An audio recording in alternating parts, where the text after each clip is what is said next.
नमस्कार दोस्तों, welcome to our channel keep online study. दोस्तों, आज हम फिर से एक बार बिहार एसआई दरोगा के 40 महत्वपूर्ण जीके के प्रश्न करेंगे जो कि बहुत ही उपयोगी होने वाले हैं और बार बार एग्जाम में पूछे जाते हैं। तो चलिए दोस्तों, फटाफट बिना देरी किए प्रश्न स्टार्ट करते हैं। तो हमारा पहला प्रश्न है, सर्वप्रथम डिजिटल इकोनॉमी रिपोर्ट 2019 किसके द्वारा जारी की गई? सर्वप्रथम डिजिटल इकोनॉमी रिपोर्ट 2019 किसके द्वारा जारी की गई? तो याद रखिएगा, विश्व बैंक, नीति आयोग, विश्व आर्थिक फोरम या अंकटाड। तो याद रखिए दोस्तों, अंकटाड ने की थी, यानी ऑप्शन नंबर डी हमारा करेक्ट होगा। नेक्स्ट हमारा है, निम्न में से कौन सार्क का सदस्य नहीं है? कौन सार्क का सदस्य नहीं है? दोस्तों, भारत, पाकिस्तान, भूटान या सिंगापुर। तो आप लोगों को लग रहा है सार्क दोस्तों ऐसे स्टार्ट होगा जिसपे सिंगापुर जरूर होगा, तो ऐसा नहीं है, सार्क ही नहीं है, यानी सिंगापुर नहीं होगा दोस्तों। नेक्स्ट प्रश्न की तरफ चलते हैं। नेक्स्ट है हमारा, वस्तु एवं सेवा कर यानी जीएसटी में निम्न में कौन सा कर शामिल नहीं किया गया है? तो कौन सा कर शामिल नहीं किया गया है? तो याद रखिएगा, सीमा शुल्क शामिल नहीं किया गया है, यानी ऑप्शन नंबर बी करेक्ट होगा। नेक्स्ट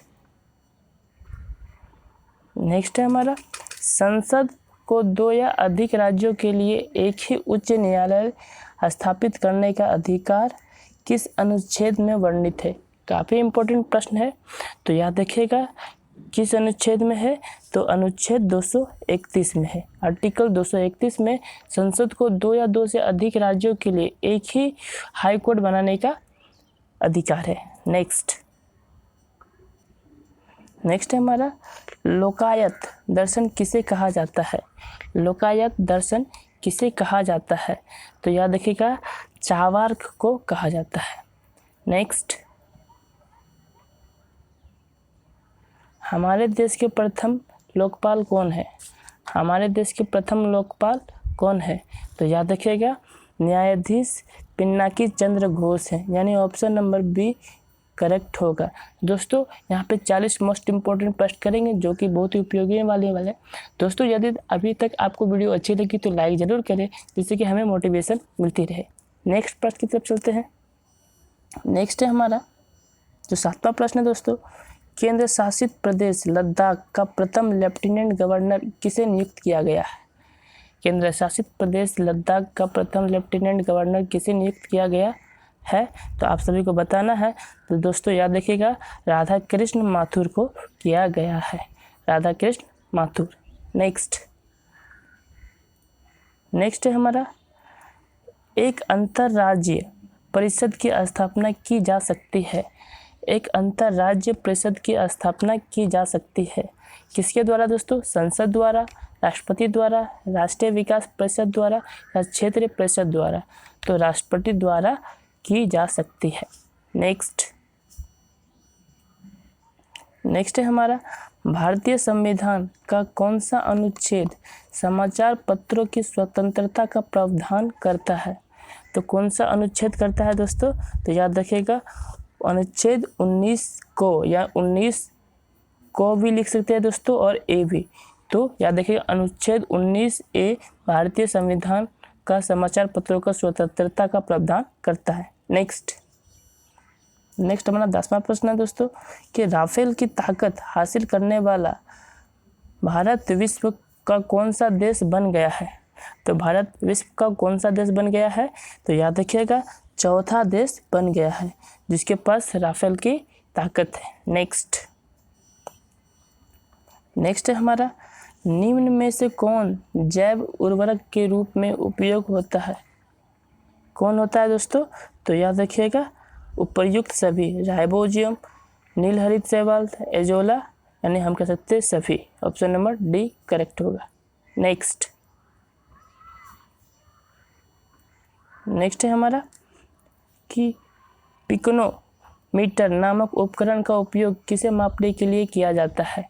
घनत्व, दूरी, ऊर्जा या ऊष्मा? तो दोस्तों याद रखिएगा, पिकोनोमीटर नामक उपकरण का उपयोग घनत्व नापने के लिए किया जाता है। नेक्स्ट नेक्स्ट है दोस्तों, अमृत धारा जलप्रपात किस नदी पर है? अमृत धारा जलप्रपात किस नदी पर है? तो बताना है आपको दोस्तों, मनियारी नदी, महानदी पर, इंद्रावती नदी पर या हल्सो नदी पर। तो दोस्तों याद रखिएगा, जो ये हमारा अमृत धारा जलप्रपात है वो हसदो नदी पर है। दोस्तों यदि वीडियो अच्छा लगा तो लाइक ज़रूर करें दोस्तों, साथ ही इसी तरह के और वीडियो आने के लिए दोस्तों चैनल को सब्सक्राइब जरूर करें, जिससे कि इसी तरह की और भी वीडियो आपको मिलती रहे और आप अपनी तैयारी को अच्छे से बूस्ट कर पाए। नेक्स्ट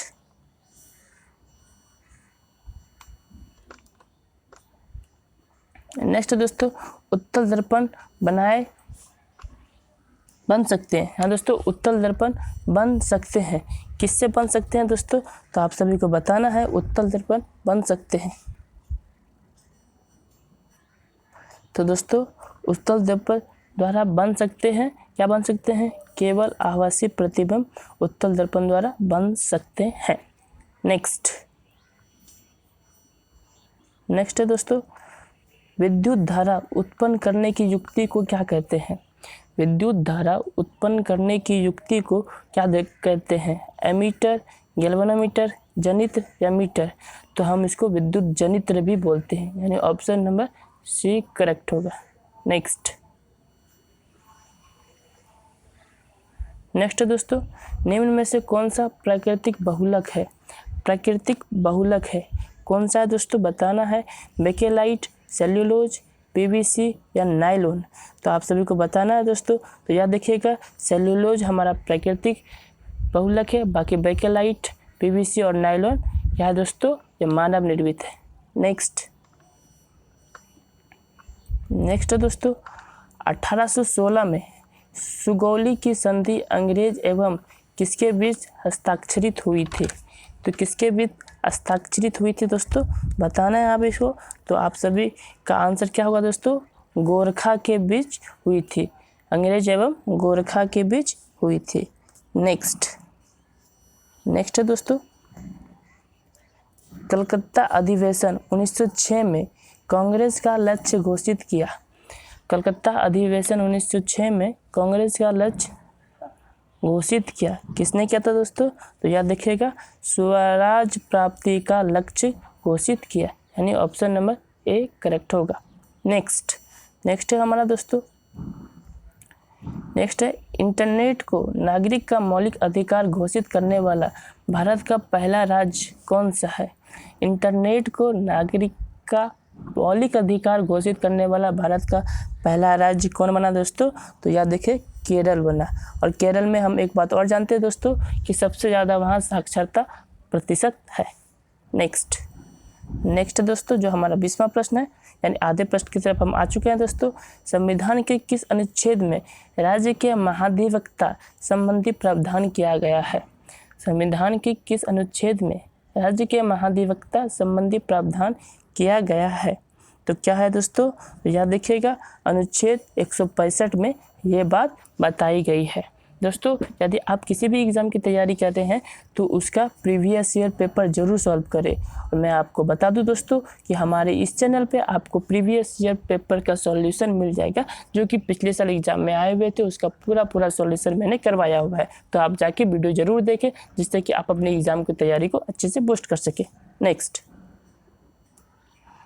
हमारा 21वां प्रश्न है दोस्तों, रेशम बनाने की तकनीक का आविष्कार सबसे पहले कहाँ हुआ? भारत में, चीन में, यूनान में या मिस्र में? तो रेशम बनाने की तकनीक का सबसे पहले आविष्कार कहाँ हुआ था? तो याद रखिएगा, चीन में हुआ था, ऑप्शन नंबर बी। तो चलते हैं नेक्स्ट है हमारा नेक्स्ट प्रश्न है दोस्तों कि जब प्रकाश एक माध्यम से दूसरे माध्यम में तिरछा प्रवेश करता है तो प्रकाश की संचरण की दिशा दूसरे माध्यम में बदल जाती है। इस प्रभाव को जाना जाता है, किस नाम से जाना जाता है? तो ये इस प्रभाव को अपवर्तन के नियम से जाना जाता है। नेक्स्ट है दोस्तों, भारत में राफेल विमान किस देश से प्राप्त किया? भारत ने राफेल विमान को किस देश से प्राप्त किया? तो ये बच्चों वाला प्रश्न था दोस्तों, रूस से प्राप्त किया। नेक्स्ट चलते हैं 24वां प्रश्न हमारा दोस्तों कि अंतर्राष्ट्रीय बाघ दिवस किस तिथि को मनाया जाता है? अंतर्राष्ट्रीय बाघ दिवस किस तिथि को मनाया जाता है? तो किस तिथि को मनाया जाता है दोस्तों? तो याद रखिएगा 29 जुलाई को मनाया जाता है। नेक्स्ट है दोस्तों, लोकसभा में कम से कम कितने सत्र बुलाए जाते हैं? लोकसभा के कम से कम कितने सत्र बुलाए जाते हैं? दोस्तों यहाँ पे कम से कम बोला गया है, तो याद रखिएगा दोस्तों कि वर्ष में 2 बार बुलाए जाते हैं, यानी 6 मंथ में, यानी 6 महीने में एक बार आपको वहाँ अटेंड करना ही होता है। नेक्स्ट है दोस्तों, चीनी ऐप भारत के किस मंत्रालय द्वारा प्रतिबंधित किया गया? चीनी ऐप भारत के किस मंत्रालय द्वारा प्रतिबंधित किया गया? तो याद रखिएगा इलेक्ट्रॉनिक व सूचना प्रौद्योगिकी मंत्रालय द्वारा चीनी ऐप को प्रतिबंधित किया गया। जैसे कि दोस्तों अभी जानते हैं कि हम बाइकआउट चाइनीज़ प्रोडक्ट चल रहा है, उसी के संदर्भ में जो सबसे बड़ी ऐप थी टिकटॉक, उसे ही हम लोगों ने प्रतिबंधित किया है, तो उसी को पूछा गया है दोस्तों। ये प्रश्न काफ़ी इंपॉर्टेंट है, कोई भी एग्ज़ाम हो आपका एग्ज़ाम में आ सकता है। नेक्स्ट है, भारतीयों को 1947 में सार्वभौम सत्ता सौंपने की योजना निम्न में से किस नाम से जानी गई? तो किस नाम से जानी गई है? तो याद रखिएगा माउंटबेटन योजना के नाम से जानी गई। नेक्स्ट हमारा 28वां प्रश्न है, पंचायती संस्थाओं की समस्याओं का अध्ययन करने हेतु भारत सरकार द्वारा 1986 ईस्वी में निम्न में से किस समिति का गठन किया? अशोक मेहता समिति, संथाथम समिति, हनुमंतराव समिति या LM सिंघवी समिति? तो आपको बताना है, तो याद रखिएगा LM सिंघवी समिति का गठन किया गया था। नेक्स्ट है हमारा, पोर्ट ब्लेयर निम्न में से किस द्वीप पर अवस्थित है? इजी प्रश्न है दोस्तों, पोर्ट ब्लेयर किस द्वीप पर अवस्थित है? तो याद रखिएगा दक्षिण अंडमान पर अवस्थित है। नेक्स्ट ये हमारा 30वां प्रश्न है, तो ये है, तिलक का नाम किस अखबार के साथ जुड़ा हुआ है? काफ़ी अच्छा प्रश्न है दोस्तों, तिलक का नाम किस अखबार के साथ जुड़ा हुआ है? तो याद रखिएगा मराठा अखबार के साथ जुड़ा हुआ है। चलते हैं हम 31वें प्रश्न की तरफ। 31वां प्रश्न है दोस्तों, 31वें प्रश्न आने से पहले आप सभी से रिक्वेस्ट करूंगा दोस्तों कि वीडियो को लाइक जरूर करें और कमेंट में जरूर बताएं कि आपके 40 में से कितने प्रश्न सही हुए। तो क्या है 31वां प्रश्न, गुलबदन बेगम द्वारा रचित ग्रंथ है। गुलबदन बेगम द्वारा रचित ग्रंथ है, क्या है दोस्तों? तो याद रखिएगा हुमायूं नामा। क्या है दोस्तों? हुमायूं नामा। नेक्स्ट है हमारा, चीन द्वारा आधिकारिक रूप से दावा कर रहे चर्चित संगतेंग वन्य जीव अभयारण्य किस देश में अवस्थित है? तो किस देश में अवस्थित है? तो भूटान में अवस्थित है। नेक्स्ट है, हाल ही में किस संस्था ने कोविड-19 से बचने के लिए एक व्यवहार परिवर्तन अभियान navigate the new normal launch किया? तो क्या किया दोस्तों? Navigate the new normal launch किया। तो किसने किया दोस्तों? तो आप सभी को बताना है, ये किया नीति आयोग ने। ठीक है दोस्तों, और नीति आयोग के अध्यक्ष कौन होते हैं दोस्तों? हमारे प्रधानमंत्री, जो कि हमारे हैं PM नरेंद्र मोदी। नेक्स्ट है दोस्तों, पूसा सुगंधा 5 एक सुगंधित किस्म है। पूसा सुगंधा 5 एक सुगंधित किस्म है, किसकी है दोस्तों? तो याद रखिएगा ये एक धान की क्वालिटी है या ब्रीड कह सकते हैं। नेक्स्ट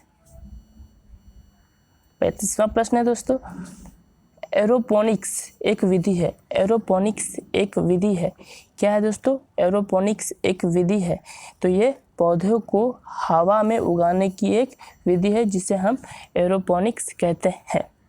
नेक्स्ट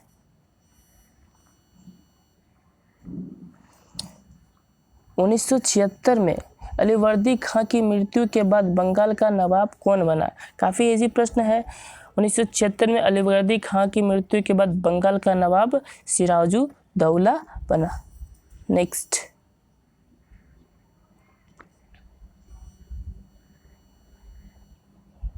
है दोस्तों, प्रोटीन बनने के लिए कितने एमिनो अम्ल की आवश्यकता होती है? प्रोटीन बनने के लिए कितने एमिनो अम्ल की आवश्यकता होती है? तो याद रखिएगा कितने एमिनो अम्ल की आवश्यकता होती है, तो 20 एमिनो अम्ल की आवश्यकता होती है।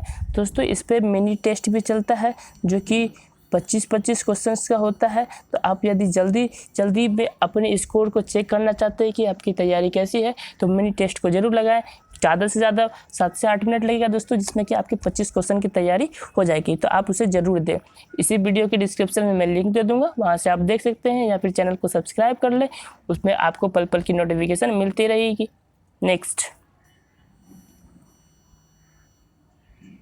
नेक्स्ट है हमारा, किस खनिज को मूर्खों का सोना भी कहा जाता है? किस खनिज को मूर्खों का सोना भी कहा जाता है? तो किसको? पायराइट को मूर्खों का सोना भी कहा जाता है। नेक्स्ट ये हमारा लास्ट सेकेंड क्वेश्चन है दोस्तों, भारत के किस गवर्नर जनरल ने 1972 में प्रत्येक जिले में 2 अदालत निर्मित की, जिनमें से एक फौजदारी अदालत तथा दूसरी दीवानी अदालत थी? यानी फौजों के लिए एक अलग अदालत थी और दूसरों दीवान के लिए अलग अदालत थी। तो किस ने की थी दोस्तों, किस गवर्नर जनरल ने की थी? तो याद रखिएगा हमारे वारेन हेस्टिंग ने ऐसा काम किया था। अब आते हैं हम हमारे लास्ट प्रश्न की तरफ। लास्ट प्रश्न है हमारा, निम्न में से किस जलधारा को हम्बोल्ट की जलधारा के नाम से भी जाना जाता है?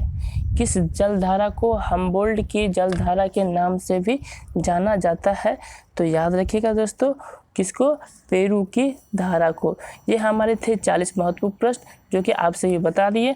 अब आपसे मैं देखूंगा कमेंट में कि आपने इसके कितने प्रश्न सही किए और आपकी तैयारी किस तरह की है। दोस्तों अगर चैनल अच्छा लगा तो सब्सक्राइब करें, साथ ही वीडियो को लाइक ज़रूर करें। मिलते हैं इसी तरह के नेक्स्ट वीडियो में, तब तक के लिए जय हिंद, जय भारत, धन्यवाद।